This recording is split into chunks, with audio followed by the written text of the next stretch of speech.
আমার বাংলায় দর্শকদের ঠাঁই নাই।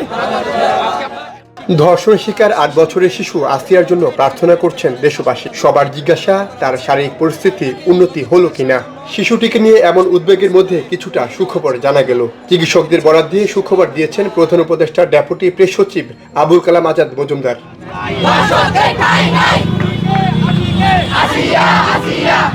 হাসপাতাল সূত্রে জানা গেছে ৪ দিন পর চোখ খুলেছেন পাশবিক নির্যাতনের শিকার হওয়া শিশু আসিয়া।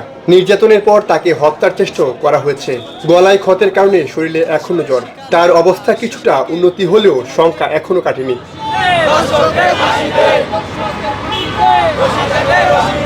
সোমবার রাজধানীর বেলি রোডের ফরেন সার্ভিস একাডেমিতে কথা বলেছেন প্রধান উপদেষ্টা ডেপুটি প্রেস সচিব আবুল কালাম আজাদ মজুমদার। তিনি বলেছেন, ধর্ষণের শিকার শিশুটি প্রথমবারের মতো চোখের পাতা খুলেছে। তবে শ্বাসরোধের কারণে তার মস্তিষ্কে অক্সিজেন সরবরাহ বিঘ্নিত হয়েছিল।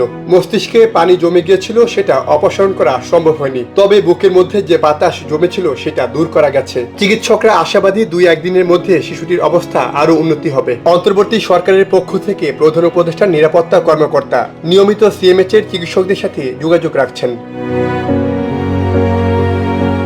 গতকাল রাতে সামাজিক যোগাযোগ মাধ্যম ফেসবুকে শিশুটির শারীরিক অবস্থা উন্নতির খবর ছড়িয়ে পড়ে। বিভিন্ন পোস্টে বলা হয়, শারীরিক অবস্থা উন্নতি হওয়ায় শিশুটির লাইফ সাপোর্ট খুলে নেওয়া হয়েছে। শিশুটিকে এখন PICU-তে রাখা হয়েছে।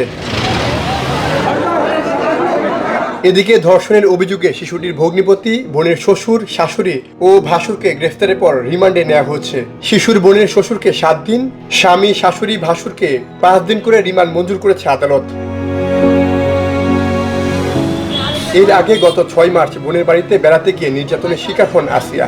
এরপর থেকে সামাজিক যোগাযোগ মাধ্যম থেকে শুরু করে গণমাধ্যম সব জায়গায় ছড়িয়ে পড়ে আসিয়ার খবর। তারপরই উত্তাল হয়ে ওঠে সারা দেশ।